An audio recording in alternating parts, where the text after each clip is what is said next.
I'm Kara Vance, 34, and I spent a decade as a forensic accountant building a financial fortress for the man I loved. The black lace of my veil itches against my forehead. I don't pull it back. I want the world to stay blurred and dark, just like the reality I've been living in for the last 6 days. The scent of lilies is everywhere. It's cloying. It's thick. It's the smell of death trying to mask itself as something beautiful, and it makes my stomach churn with a violence I can barely contain. I stand at the edge of the open grave, the damp earth of the cemetery clinging to the heels of my designer pumps. Julian is in that box, or so the funeral director told me. The car accident on Highway 9 had been unsurvivable. A fiery plunge off a cliff that left nothing but charred metal and DNA fragments. I look down at the polished mahogany lid. My heart should be breaking. It should be shattered into a million jagged pieces. But as I watch the priest's mouth move in a silent rhythm of prayers, I feel a strange, cold clarity settling over me. I am a woman of numbers. I find patterns in chaos. I track the missing cents that turn into missing millions. And for the last 48 hours, the numbers haven't been adding up. Julian's life insurance policy was updated to include a double indemnity clause for accidental death exactly 2 days before he swerved off that road. The brakes on his vintage Porsche were serviced a week prior. He was a professional driver in his youth. He didn't make mistakes on dry asphalt. The crowd of mourners begins to thin. People press their warm, sympathetic palms against my cold hands. They offer platitudes that taste like ash. Marcus, Julian's business partner, lingers the longest. He smells of expensive cigars and nervous sweat. His hand lingers on my shoulder a second too long, a heavy weight that feels more like a restraint than a comfort. "If you need anything with the firm, Kara," he whispers. "Anything at all, I know how Julian handled the private accounts." I look at him, I see the flicker in his eyes. It's not grief, it's calculation. I nod slowly, my throat tight. "Thank you, Marcus, I'll be in touch." When the last car finally disappears down the winding gravel path, I am alone with the silence and the dirt. The gravediggers stand at a distance, waiting for me to leave so they can finish their grim work. I step closer to the casket. The lid is closed, but I can still see him in my mind. The way he looked in his favorite charcoal silk blazer, the one I insisted he be buried in because he said it made him feel invincible. I reach out, my fingers trembling as they touch the cold wood. I think about the way he kissed me goodbye that morning. It wasn't a "see you tonight" kiss. It was a "remember me" kiss. My hand slides down the side of the casket, grazing the fabric of the lining that spills out slightly near the hinge. I feel a bump. It's small, hard, it's tucked deep inside the silk lining of his jacket sleeve, a place I hadn't checked when I handed the suit to the mortician. My breath hitches. I look around. The gravediggers are looking at their watches. I move with a frantic, desperate grace. I reach into the narrow gap, my fingers searching, digging into the expensive silk. My nail catches on a thread. I pull. Something slides out and falls into the palm of my hand. It's a silver key. It's old-fashioned with a heavy bow and a complex bit. It feels freezing against my skin, like it was forged from the very ice that had settled in my chest.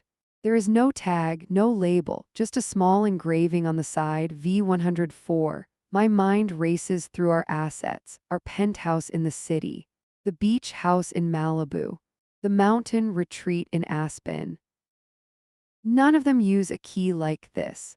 This is for something older, something hidden. I shove the key into my pocket, the metal biting into my hip. I realize then that I haven't shed a single tear since I got the phone call from the highway patrol.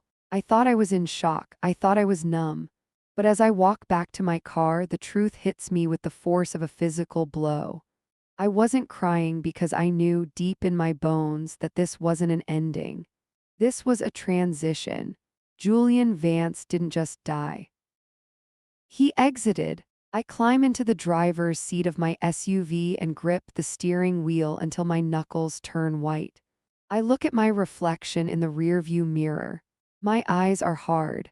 The forensic accountant in me is already opening a new ledger. Julian spent 10 years building a fortress of wealth, and I was the one who laid the bricks. I know where every dollar is buried, or so I thought. I pull the key out and hold it up to the fading afternoon light. It glints back at me, a silver promise of betrayal. He left me this. He wanted me to find it, or he was too arrogant to think I wouldn't. I start the engine. The roar of the car feels like a challenge. 6 weeks. That's how long the police said the investigation would take to finalize. 6 weeks of probate and paperwork. I don't have 6 weeks. I have a key and a husband who is supposedly 6 feet under, but whose secrets are still breathing. I put the car in gear and drive away from the fresh grave.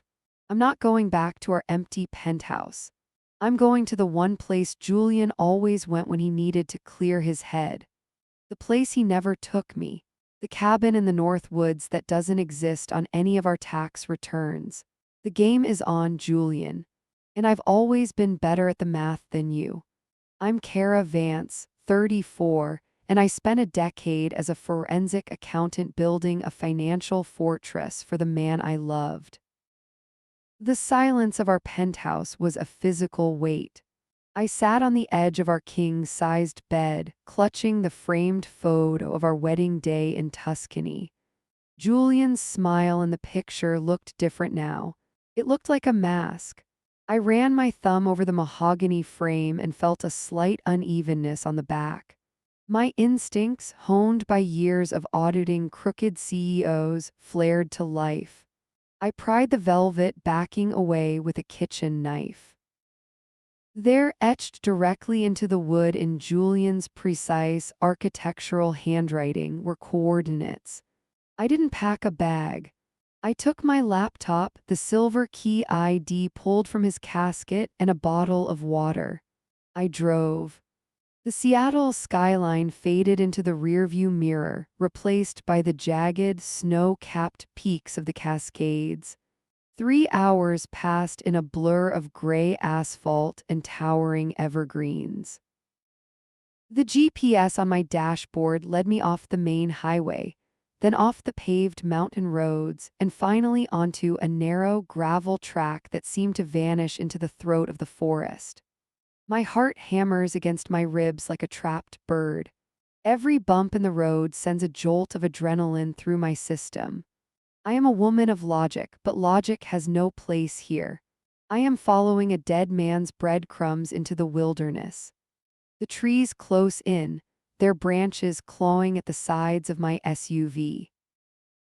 The air is thinner here, colder. I can feel the altitude pressing against my eardrums.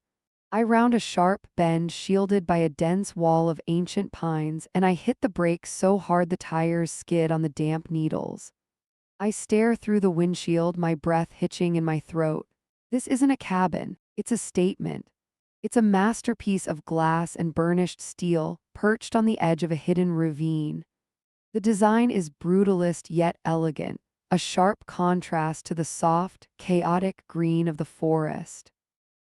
Massive floor-to-ceiling windows reflect the darkening sky. It looks like a diamond dropped into the dirt. My hands shake as I kill the engine. I know our portfolio. I know every square inch of real estate Julian and I owned. I filed the tax returns. I reviewed the property deeds. I tracked the depreciation on our rental units and the capital gains on our flips. This place doesn't exist. Not on any joint filing. Not in any trust I've ever audited. This is a ghost property. I step out of the car. The smell of cedar and damp earth is overwhelming. The silence here is absolute, broken only by the distant rush of a hidden waterfall. I walk toward the structure, my boots crunching on the gravel. My mind is already running the numbers. A build like this in a location this remote would cost millions.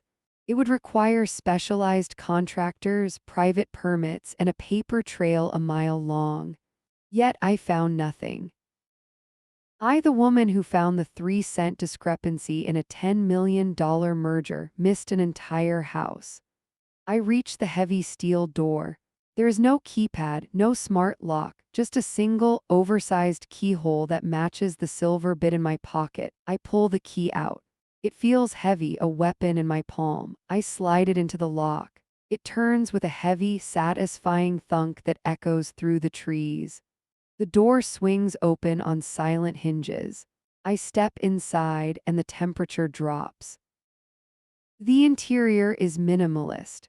Polished concrete floors. A leather sofa that costs more than a mid-sized sedan. A wall of monitors that are currently dark. It smells of Julian, his expensive sandalwood cologne, and the faint metallic scent of the espresso he drank by the gallon. My heart is no longer hammering. It's a dull, steady throb of impending dread. I walk toward the kitchen island, a slab of black marble that looks like an altar. Sitting right in the center, perfectly aligned with the edge of the stone, is a single manila envelope.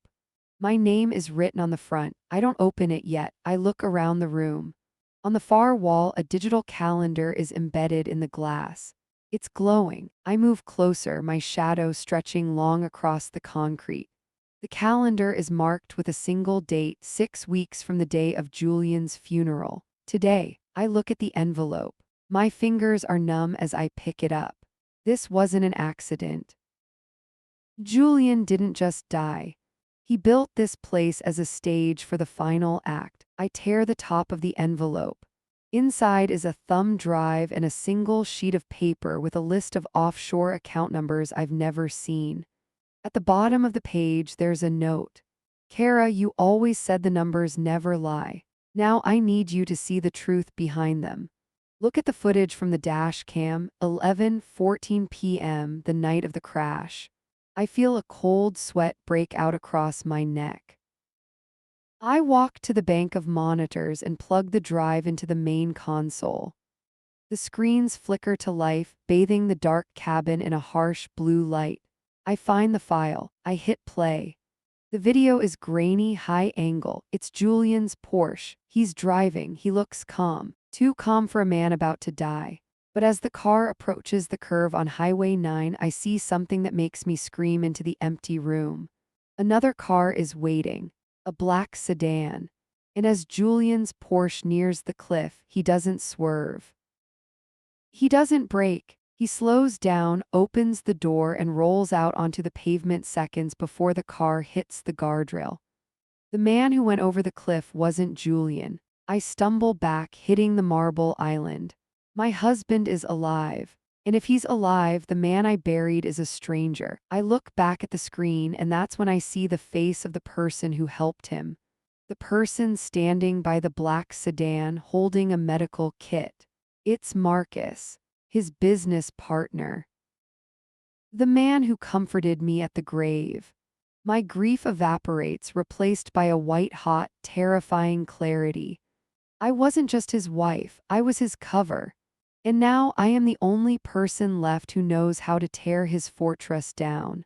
I'm Kara Vance, 34, and I spent a decade as a forensic accountant building a financial fortress for the man I loved. I stand before the steel door, my fingers trembling as I grip the silver key.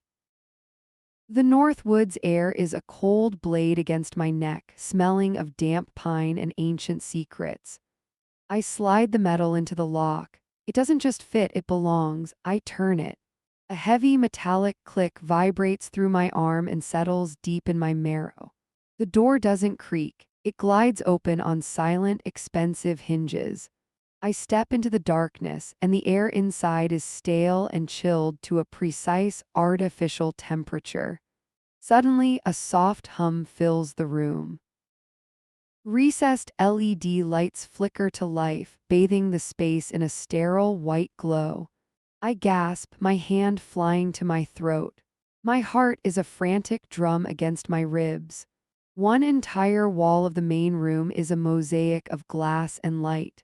There are 12 high-definition monitors, and they aren't displaying stock tickers or architectural blueprints. I see the velvet headboard of our bed in the city. I see the marble island in our penthouse kitchen. I see the walk-in closet where I have spent the last 6 weeks weeping into Julian's suits. My legs feel like lead as I drift toward the screens. These aren't static photos. These are live feeds. I see the steam rising from the automated kettle in my kitchen back in Seattle. I see the curtains in our bedroom swaying in the draft of the air conditioning. Every private corner of my life is laid bare on these screens, 300 miles away from where I stand. I move closer to the center monitor, my breath hitching in my throat. The timestamp in the corner of the bottom right screen catches my eye. I lean in, my eyes stinging. March 14th, 3 nights ago, 1:14 a.m. The screen flickers as the night vision mode kicks in, casting the bedroom in a ghostly green hue. I see a figure huddled under the duvet. It is me. I watch myself toss and turn in the throes of a nightmare. I see myself reach out for the empty side of the bed, my fingers searching for the man I thought was dead. My stomach does a slow, sickening roll. This isn't a recording from before the crash. This is a transmission from the aftermath. Julian didn't just die. He sat in this very chair in this silent forest and observed my breakdown like a scientist watching a lab rat. He watched me scream into my pillow. He watched me drink wine until I passed out on the floor. A cold, oily sweat breaks out across my forehead. I feel exposed, violated. Every private moment of my morning has been a broadcast for a man who is supposed to be 6 feet under. He was here while the world was mourning him. He stayed to watch the damage he caused. I look at the monitors and see the ghost of my own grief staring back at me. The grief doesn't just break, it calcifies. It turns into something sharp and jagged inside my chest. I am a forensic accountant. I don't just find the missing millions, I find the intent behind the theft. Julian thought he was the observer. He thought he was the architect of this grand disappearance. But he forgot one fundamental rule of the audit. I am the one who knows how to follow the trail, and I have never once failed to balance the books. I stare at my own sleeping face on the screen and feel a predatory chill. My husband is alive, and he is watching. He wants to see what I do next. He wants to see if I break or if I follow. I reach out and touch the cold glass of the monitor right over my own eyes. My reflection in the glass is hard. My tears have finally dried, replaced by a white-hot clarity. If Julian is watching, then I am going to give him a show he never expected. I turn away from the screens and look at the manila envelope on the marble counter. My name is on it, written in the hand of a man who watched me cry from the shadows. I am Kara Vance, and the audit of Julian Vance's life has officially begun. He built a fortress of lies, but I am the one who knows where he hid the master key. I pick up the envelope. My hands are no longer shaking. I am no longer a widow. I am a hunter. I glance back at the monitor one last time. The live feed of my empty bedroom in the city looks like a tomb. I realize now that the woman in that bed was a stranger. She was a victim. The woman standing in this cabin is something much more dangerous. I open the envelope and pull out the thumb drive. The metal is cold, but my blood is boiling. I am going to find him. And when I do, I am going to make sure the next funeral we attend is real. I'm Kara Vance, 34, and I'm a woman who can dismantle a billion-dollar empire with nothing more than a spreadsheet and a cup of black coffee. I leave the blue, flickering glow of the monitors behind and move into the hallway. The air in this cabin is too still, too curated.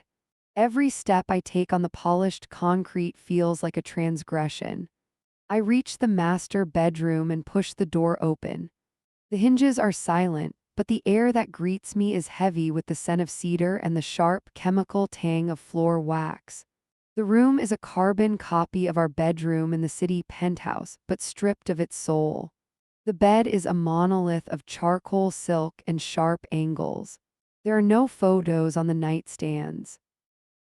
There are no books on the shelves. This isn't a place where Julian came to rest.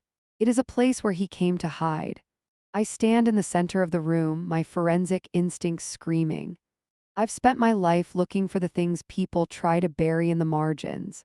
I know that a man like Julian, a man who tracks his wife's sleep patterns from 300 miles away, doesn't leave his secrets in plain sight. I start with the floor. I pace the perimeter, my eyes scanning the grain of the reclaimed oak boards. In the corner, near the massive floor-to-ceiling window that looks out into the black throat of the forest, I see it. The wood grain shifts. There is a tiny, almost invisible gap in the sealant. It's a flaw so small most people would miss it, but to me it looks like a neon sign. I drop to my knees. The wood is cold against my skin. I use the edge of the silver key to pry at the board. It resists at first, then gives way with a sharp, dry crack that echoes through the empty house. I pull the plank up and set it aside. Tucked into a velvet-lined recess is a book. It is bound in thick, distressed black leather.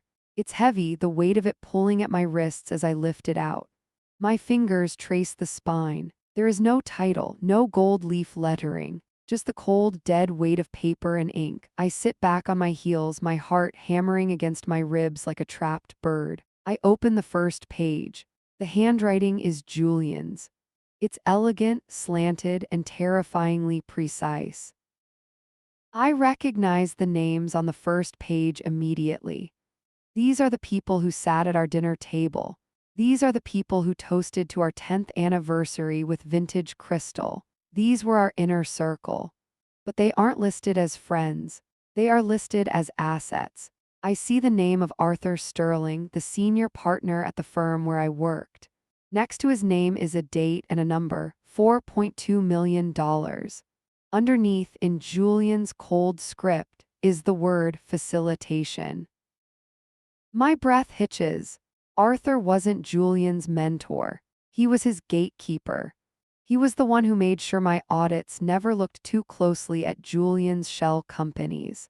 I turn the page and the room feels like it's spinning. I see entries for bribes to city officials, payoffs to environmental inspectors, and retainers for men whose names I only know from the evening news. Each entry is a meticulously documented crime. I run my finger over a list of names I don't recognize. Next to them, Julian has written liquidated. My eyes burn as I read the notes in the margins. He didn't just move money, he moved lives.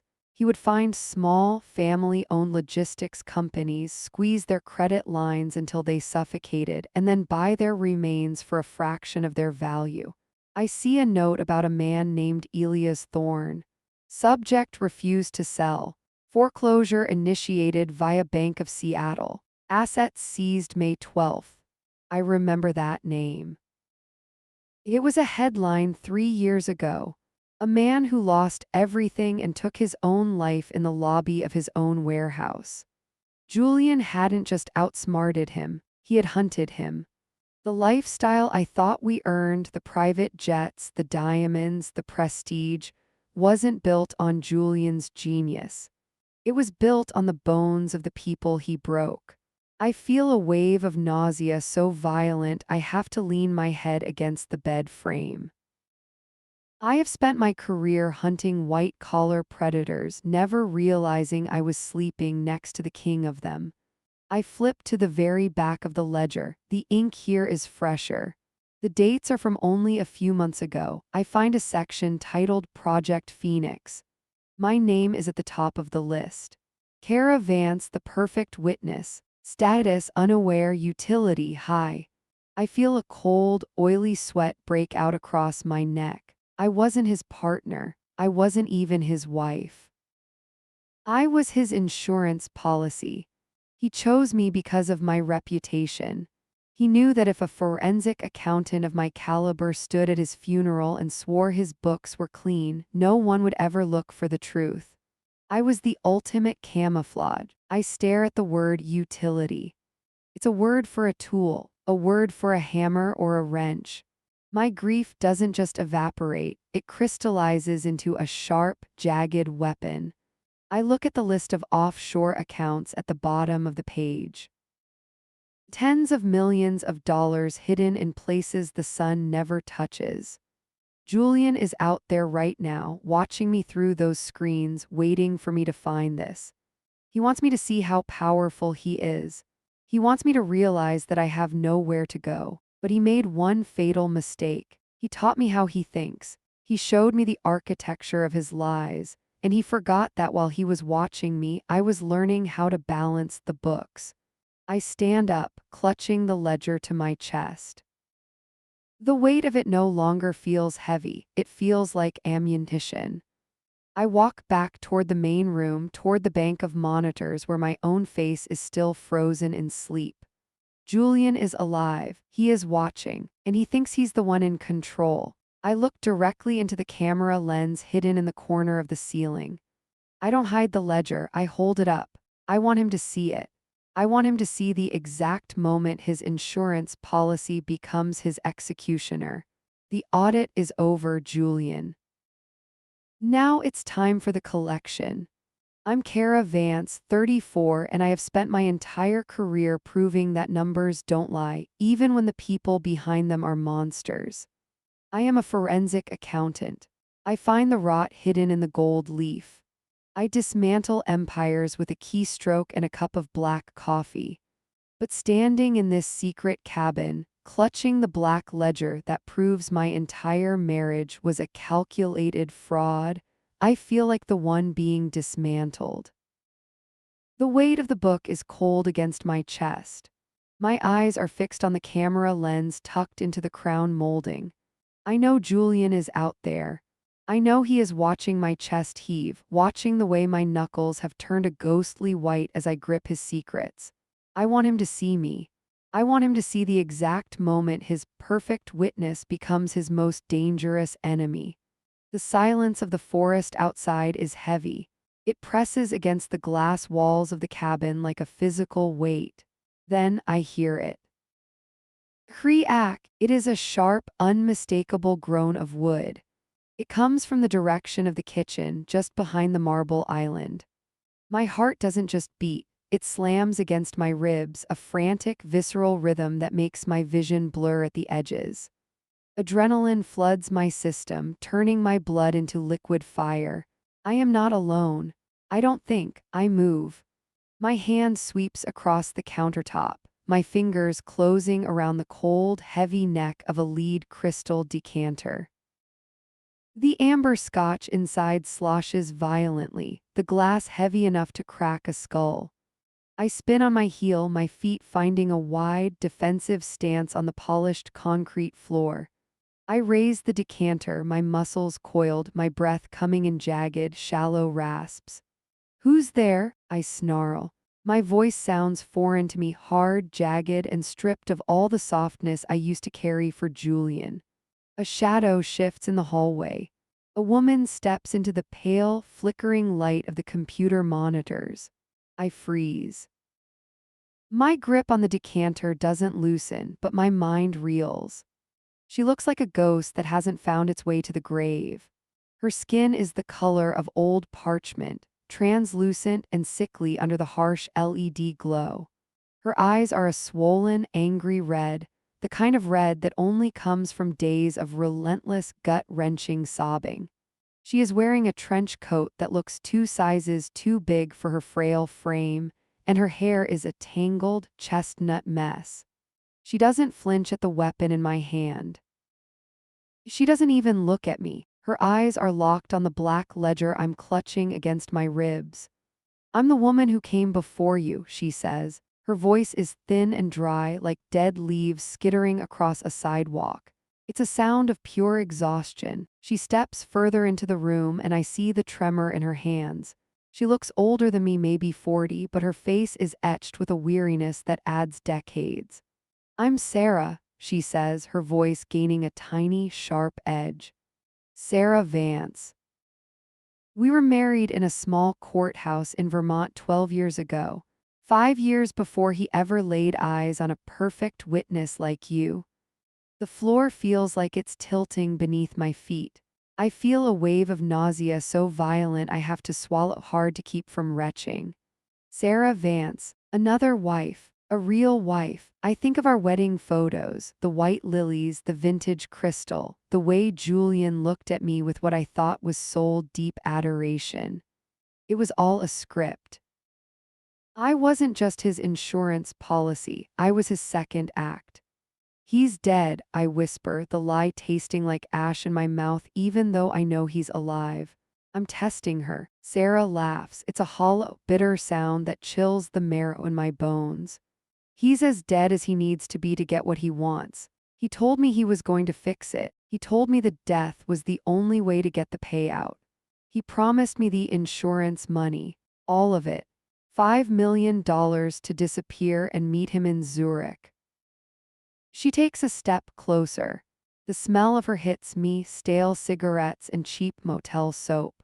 I waited. I stayed in a basement in Queens for 6 weeks waiting for the signal. Then I saw the news. I saw you, the grieving widow, the brilliant accountant who validated his books and told the world he was a saint. I realized then that I wasn't the partner. I was just the one he left behind to rot while he groomed his new utility.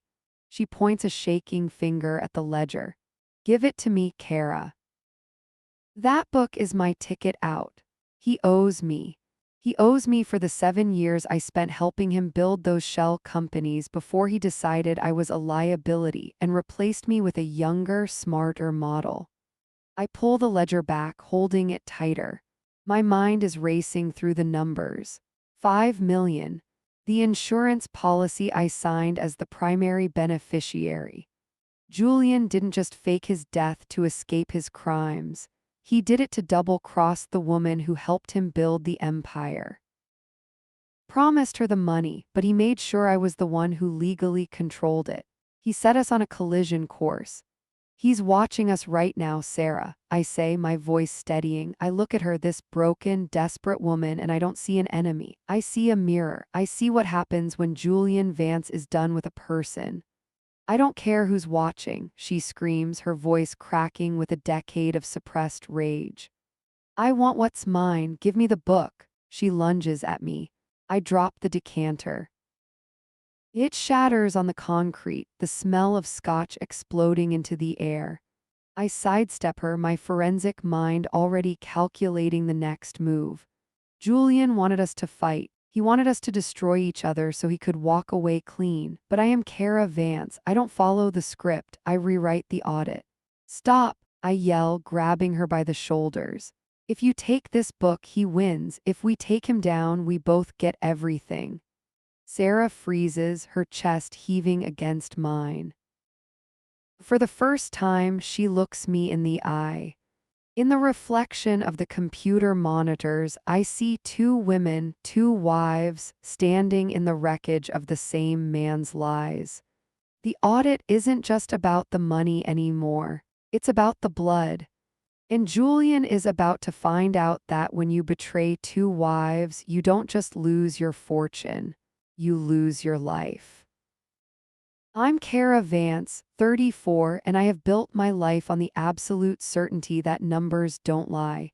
But the men who manipulate them are the most dangerous creatures on earth. I am a forensic accountant. I find the rot hidden in the gold leaf. I dismantle empires with a keystroke and a cup of black coffee. But standing in this secret cabin, clutching the black ledger that proves my entire marriage was a calculated fraud, I feel like the one being dismantled. The weight of the book is cold against my chest. Sarah, the woman who claims to be Julian's first wife, stands inches from me. The air between us is thick with the smell of spilled scotch and the electric hum of the surveillance servers. Her eyes are wide, bloodshot, and fixed on the monitors behind me. "You don't understand," Sarah whispers, her voice trembling like a wire under too much tension. "He didn't just fake his death, Kara. He orchestrated a sacrifice." My heart hammers a frantic rhythm against my ribs. "The dental records," I stammer, my mind trying to find a logical foothold. "The DNA from the crash site. The police confirmed it was him." Sarah lets out a sound that is half laugh, half sob. She reaches out and grabs my wrist. Her skin is ice cold. "Julian spent 2 years scouting for that body. He found a drifter in a shelter in Pennsylvania. A man with the same height, the same build, the same blood type. He paid for the man's dental work 3 months before the crash. He had the drifter's teeth capped to match his own records. He didn't die in that car fire, Kara. He stood on the side of the road and watched that poor soul burn alive in his place." The room spins. I feel a wave of nausea so violent I have to lean against the marble island to keep from collapsing. A drifter. A human being used as a prop in a pyrotechnic disappearing act. My husband, the man I shared a bed with, the man who told me he loved the way I crinkled my nose when I laughed, was a murderer. "He's gone, Sarah," I say, though my voice lacks conviction. "He's halfway to a non-extradition country by now." "No," she says, her gaze shifting back to the wall of monitors. "He's not gone. He's looking for his leverage. He's looking for that book in your hands." She points a shaking finger at the center screen. The label at the bottom reads, "Penthouse Primary Study." My breath hitches. The screen shows the interior of our home in the city, the room where I spent the last 6 weeks mourning a ghost. The lighting is dim, the blue moonlight filtering through the floor-to-ceiling windows. Then a shadow moves. A man in a dark, heavy hoodie enters the frame. He moves with a silent, predatory grace that makes the hair on my arms stand up. He doesn't look like a grieving widower. He looks like a wolf in his own den. He walks toward my mahogany desk. He runs a gloved hand over the surface, his fingers lingering on the spot where I keep my fountain pens. He tilts his head to the side. It's a small, specific habit, a tell. He always did that when he was solving a puzzle. My blood runs cold. It's him. It's Julian. He's alive. He's in our home. He's standing in the space where I just spent 40 days weeping for his soul. I watch him on the screen, frozen in horror. He reaches for the bottom drawer of my desk, the one with the false back. He yanks it open, his movements becoming frantic. He's searching for the ledger. He's searching for the evidence of Project Phoenix. "He knows you found the cabin," Sarah whispers, her face reflected in the glow of the monitor. "He knows you have the codes. He's realized his perfect witness is now his biggest liability." Julian turns toward the hidden camera in the study. For a split second, it feels like he is looking directly at me through the lens. Even through the grainy night vision footage, I can see the intensity in his eyes. There is no love there, there is no regret. There is only the cold, hard calculation of a man who views people as assets or obstacles. "He's going to come here," I say, the realization hitting me like a physical blow. "If he doesn't find the book there, he knows I have it. He knows I'm the only one who can decode the offshore accounts." "He's already on his way," Sarah says, her voice dropping to a terrifyingly calm level. "He doesn't leave loose ends, Kara. He didn't leave me and he won't leave you. He'll burn this cabin down just like he burned that car." I look down at the ledger. The names, the dates, the millions of dollars soaked in blood. Julian didn't just want me to be his widow. He wanted me to be his final, unwitting accomplice. By validating his books after his death, I had legally laundered his entire history. I was the seal of approval on a life of crime. The panic that has been clawing at my throat suddenly vanishes. It is replaced by a cold, crystalline fury. I am a forensic accountant. I track the flow of power. I find the cracks in the foundation. Julian thinks he's the architect of this nightmare, but he forgot one thing. I'm the one who knows how to balance the scales. I look at Sarah. Does he know you're here? He thinks I'm dead, she says, a grim smile touching her lips. He tried to retire me 3 years ago in a staged boating accident. I've been living in the shadows, waiting for him to make a mistake. You're his mistake, Kara. I grip the ledger tighter. I look back at the monitor where Julian is now tossing my papers across the room in a fit of silent rage. He thinks he's the hunter. He thinks I'm the prey hiding in the woods. He's wrong. I'm not his witness anymore, I say, my voice ringing out in the silent cabin. I'm his auditor, and his accounts are about to be closed. I turn away from the screens. I don't run. I don't hide. I walk toward the kitchen and grab a heavy flashlight and the keys to the SUV parked outside. What are you doing? Sarah asks, her eyes wide. I'm going to finish the audit, I say, and then I'm going to collect the debt. I step out into the cold night air, the forest whispering around me. The hunt has started, but Julian doesn't realize he's the one being tracked. I have the book, I have the truth, and I have nothing left to lose. I'm Kara Vance, 34, and I have spent my career uncovering the financial rot hidden behind the world's most powerful men. I'm a forensic accountant who can smell a bribe from 3 states away, but I was completely blind to the monster sleeping in my own bed. I stare at the final page of the ledger, my vision blurring as the ink seems to vibrate against the paper. The string of 64 characters isn't just a code. It is a decryption key. $60 million in untraceable cryptocurrency. My lungs seize. The air in this cabin suddenly feels like it's being sucked out by a vacuum. I look at the monitor, then back at the book. Julian didn't just stage that crash to escape his creditors. He didn't just do it to start over. He did it because he lost the one thing that mattered more to him than his own life. He lost access to the fortune. And he knew that if he died, I would be the only one with the forensic mind and the desperate need for answers to find this cabin.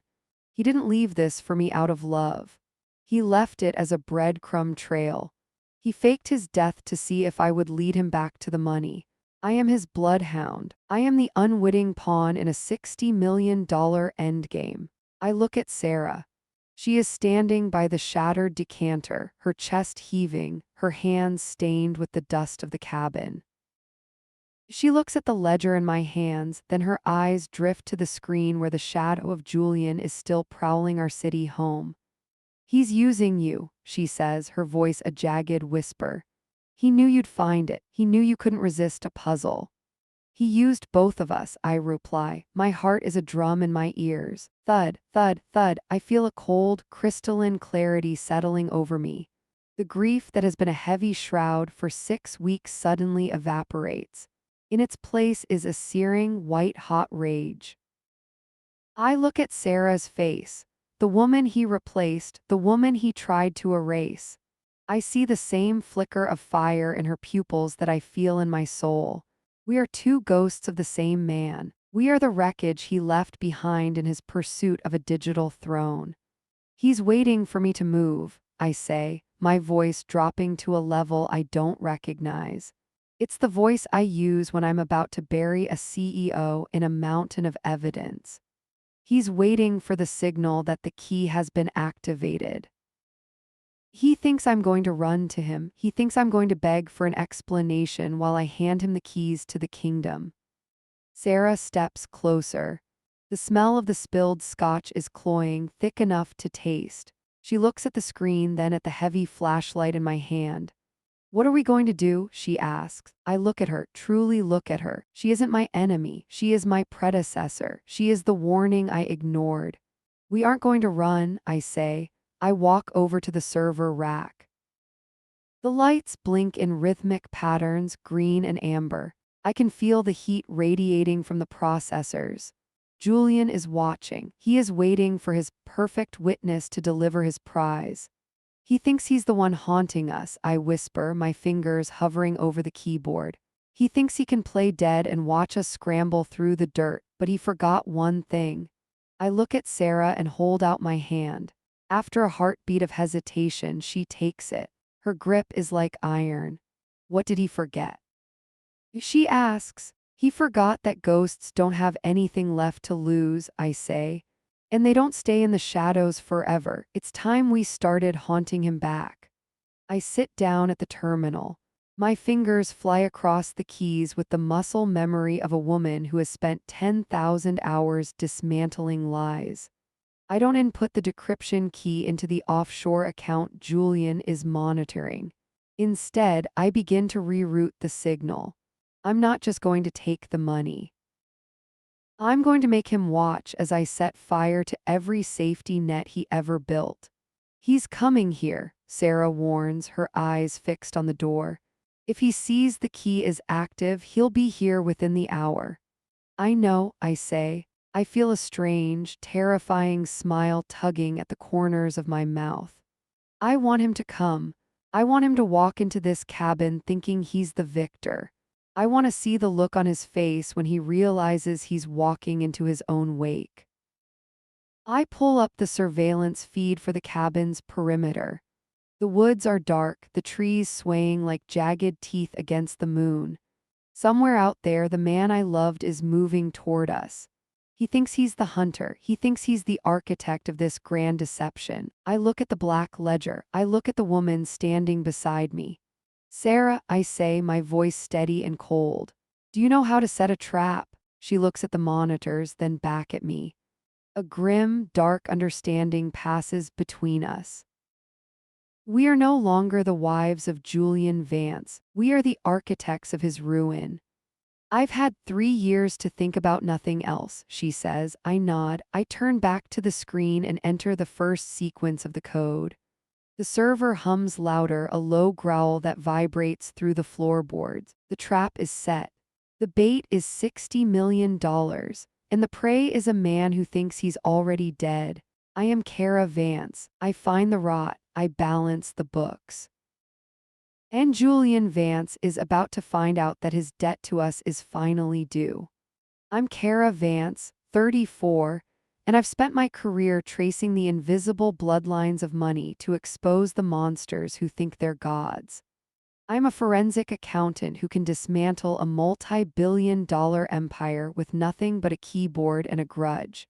Yet I spent years letting a ghost sleep in my bed. I pull the ergonomic chair closer to the high-speed terminal in the cabin's hidden basement. The screens bathe my face in a clinical neon glow, casting long, flickering shadows against the wood-paneled walls. My heart isn't racing anymore. It is steady, rhythmic, a metronome for the destruction I am about to unleash. I feel the cool plastic of the keys beneath my fingertips, a familiar terrain where I am the undisputed queen. Sarah stands behind me, her breath hitching every time a new window of data blooms across the monitors. I enter the 64-character key I found in the ledger. The server rack behind me shrieks to life, its fans spinning into a high-pitched metallic whine that vibrates in my teeth. I don't just open the vault, I rewrite the locks. I watch the lines of code scroll past, a waterfall of green text that represents Julian's entire legacy. It is beautiful in its complexity, a labyrinth of shell companies and offshore havens designed to hide the rot. I pull up the list of names from the back of the ledger. These aren't just names, they are the ghosts Julian thought he could bury. I see the families of the laborers who disappeared on his construction sites in Dubai. I see the small business owners in the Midwest he bled dry through predatory shell loans. I see the widows of the men he silenced. My fingers fly across the keys with a predatory grace. I create a series of triple encrypted blind trusts, ghosts of my own making. I begin the rerouting process. $10 million from a Cayman Islands account shifts into a trust for the families in Chicago. $5 million from a Swiss vault flows into a fund for the victims of his environmental cover-ups. On the left monitor, I keep the surveillance feed of our city penthouse active. Julian is there, pacing like a caged animal. He looks at his watch every 30 seconds. He is waiting for the transfer complete notification on his encrypted laptop. He is waiting for the money to hit his new, dead man account so he can vanish forever. He won't get it. I hit the execute key on the first major batch. A soft chime echoes in the silent cabin. It sounds like a funeral bell. I watch the screen in the penthouse. Julian's burner phone, resting on the marble kitchen island, vibrates. He lunges for it. I see his silhouette stiffen. Even through the grainy footage, I can see the moment his blood runs cold. He taps the screen frantically. He's checking his balances. He's seeing the zeros. I feel a surge of electricity through my fingertips. It is better than any drug. I am stripping him of his skin, layer by layer, cent by cent. I pull another $20 million from a shell company in Panama. I don't just move it. I flag the transaction for the International Monetary Fund with a digital breadcrumb trail that leads straight back to his dead fingerprints. Another phone on the island starts buzzing. Then a third one in his pocket. He is surrounded by the sound of his own ruin. He picks up the second phone and throws it against the floor-to-ceiling glass window. I can almost hear the crack of the plastic. His posture is no longer that of a mastermind. He is a man watching his house burn down while he's locked inside. He's losing it, Sarah whispers, her hand gripping my shoulder so hard her nails dig into my skin. I don't flinch. I want to feel the pain. It keeps me sharp.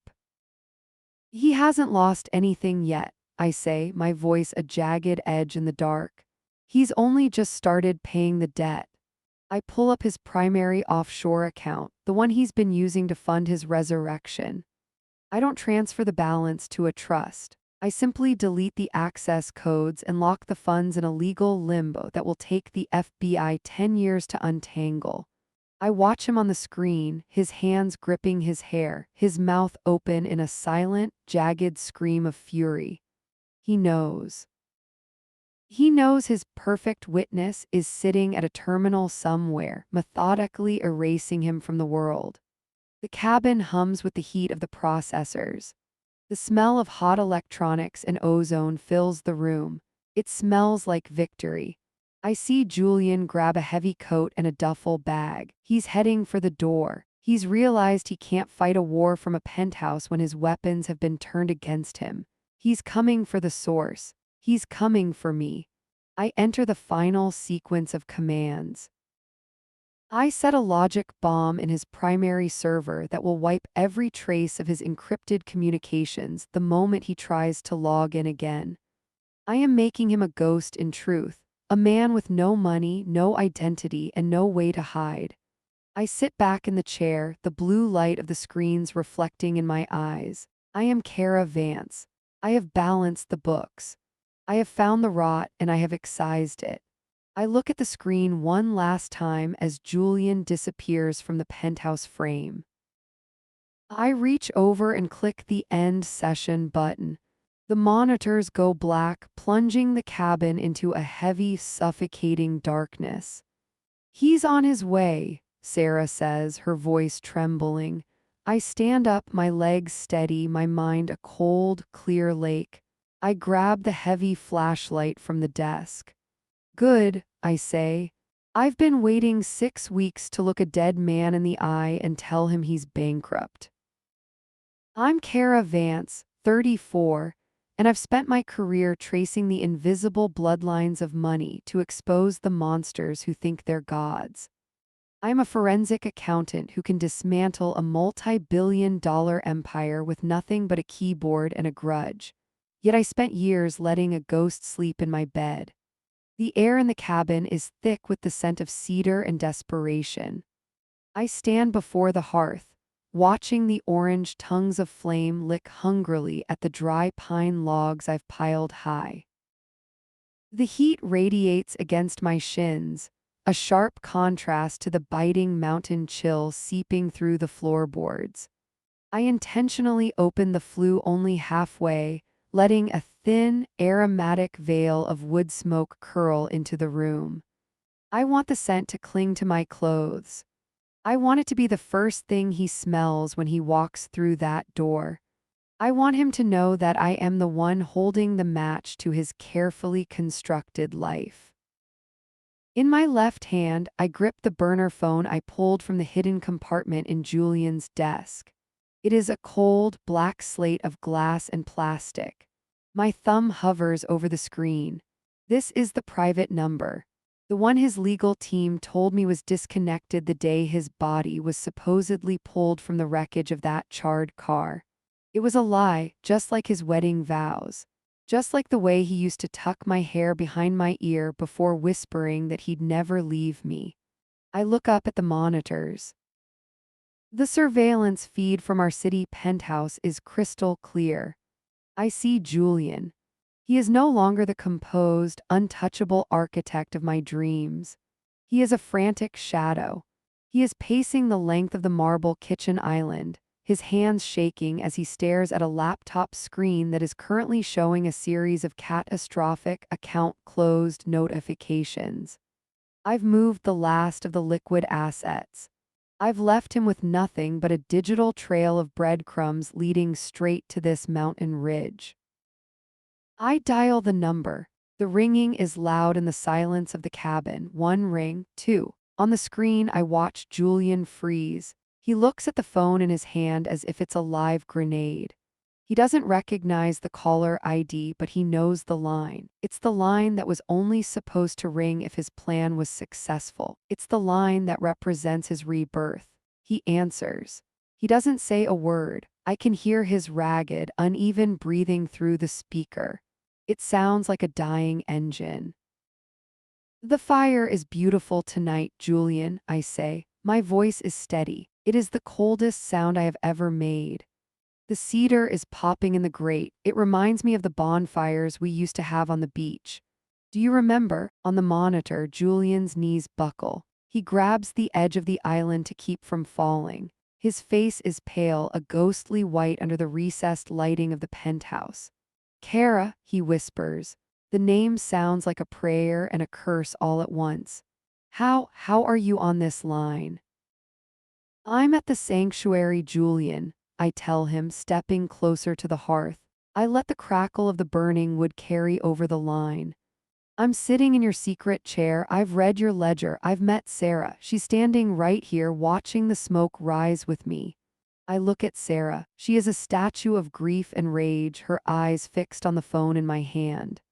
"You're at the cabin," Julian says. His voice shifts. The shock is being replaced by a terrifying, high-octane fury. It's the tone he used when a contractor went over budget, but amplified 1,000 times. "You have no right to be there. That is mine. Everything in that house is mine." "Nothing is yours anymore," I say, my voice dropping to a whisper.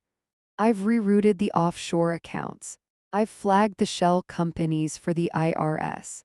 By sunrise, the FBI will have the coordinates for every body you've tried to bury, both literal and financial.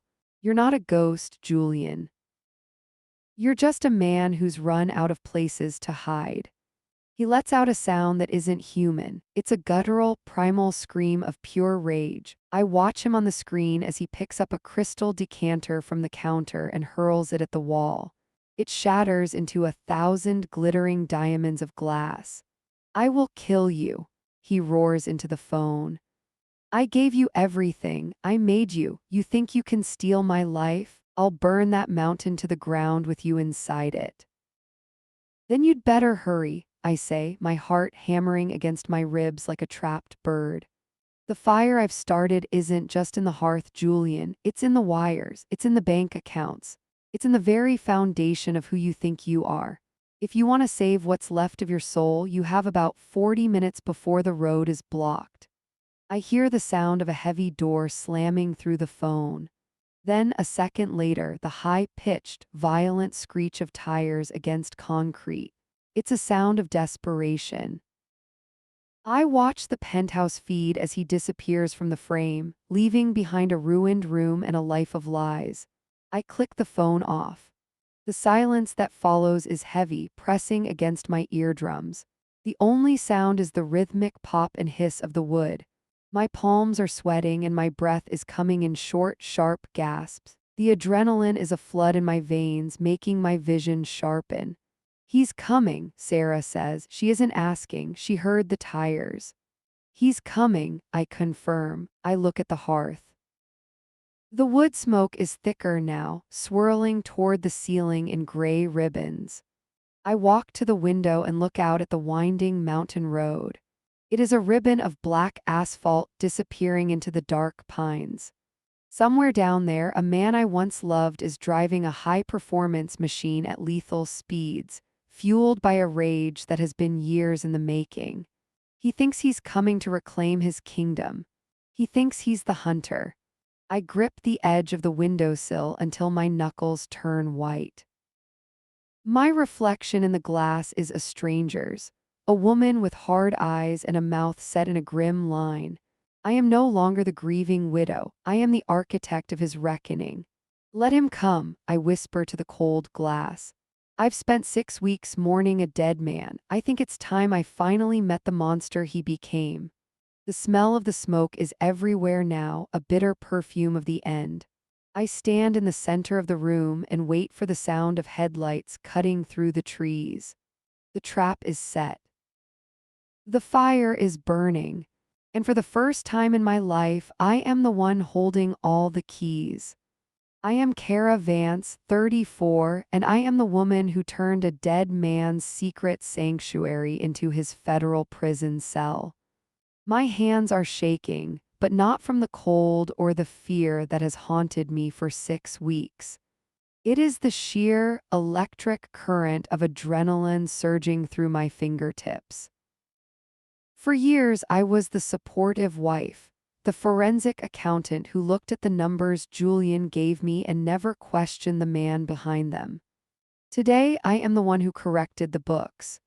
The air outside the cabin is bitingly sharp, smelling of ancient pine and the metallic tang of impending snow. I stand on the porch, the wood creaking beneath my boots like a warning. In my hands, I clutch the black leather-bound ledger. It is heavy, weighted down by the ink of 1,000 crimes. This book is a map of Julian's true soul. Every bribe, every laundered dollar, and every life he stepped on to build this perfect, ghost life is recorded here in his own meticulous, arrogant handwriting. I don't wait for the sound of his engine. I don't need to see his face to know the look of predatory triumph he's wearing as he speeds up this mountain. He thinks he's coming to reclaim his kingdom. He thinks he's coming to silence the woman who dared to look behind the curtain.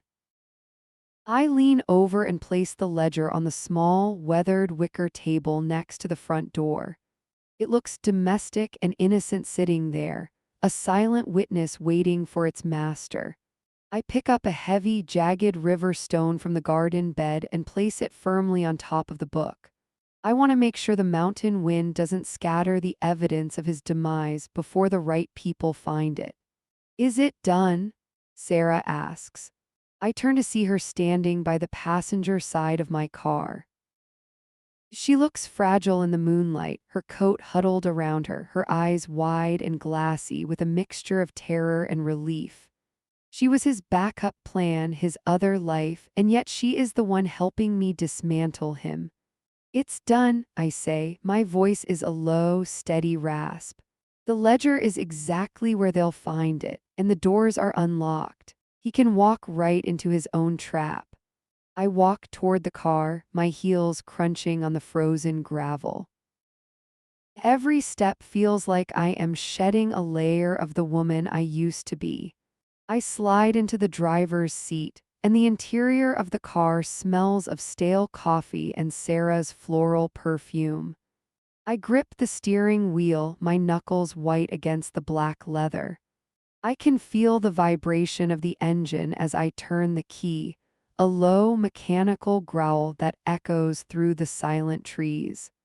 I put the car in gear and begin the descent. I drive without headlights for the first 100 yards, navigating by the pale silver glow of the moon reflecting off the frost. My heart is a drum, beating a frantic, rhythmic tempo against my ribs. Thump, thump, thump, thump. You called them, Sarah whispers, her voice trembling. 20 minutes ago, I reply, my eyes fixed on the winding road ahead. I gave them the coordinates. I told them a fugitive from a multi-billion-dollar fraud case was armed and heading for this ridge. I told them he wouldn't go quietly. We reached the first major switchback, and I finally flicked the lights on. The beams cut through the darkness, illuminating the thick trunks of the pines that stand like sentries. I push the car harder, the tires screaming as I take the curves. I want distance. I want miles of mountain air between me and the monster I used to sleep next to. Suddenly, the forest is no longer dark. A flash of brilliant, electric blue hits the trees ahead of us. Then a strobe of aggressive red. I pull the car onto a narrow dirt shoulder, dousing my lights instantly.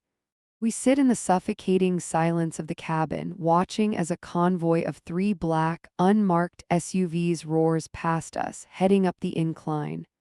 They move with a lethal, synchronized speed, their sirens silent but their lights painting the forest in a chaotic, violent rhythm. I look in the rearview mirror. I see them disappear around the bend toward the cabin. That's it, I whisper. I pull back onto the road and continue down, but I can't stop looking at that mirror.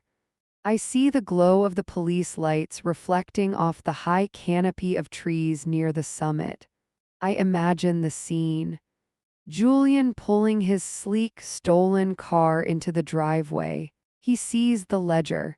He thinks he's won. He thinks he's found the source of his problems. And then the woods erupt.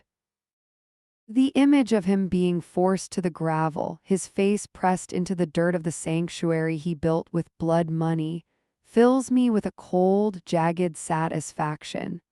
I imagine the handcuffs clicking shut, the first real thing to touch him in 6 weeks. No more ghost, no more architect. Just a man in a suit, broken by the wife he thought was too weak to count the cost.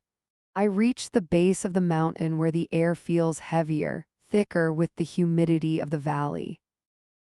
I pull over one last time and roll down the window. I draw a deep, shuddering breath into my lungs.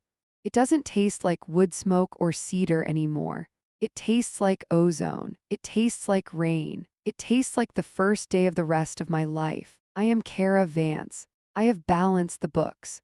I have settled the debt. And as I drive away into the blurring lights of the city, I realize I am finally breathing the air of a woman who is no longer a pawn in a dead man's game. I am the storm that cleared the air,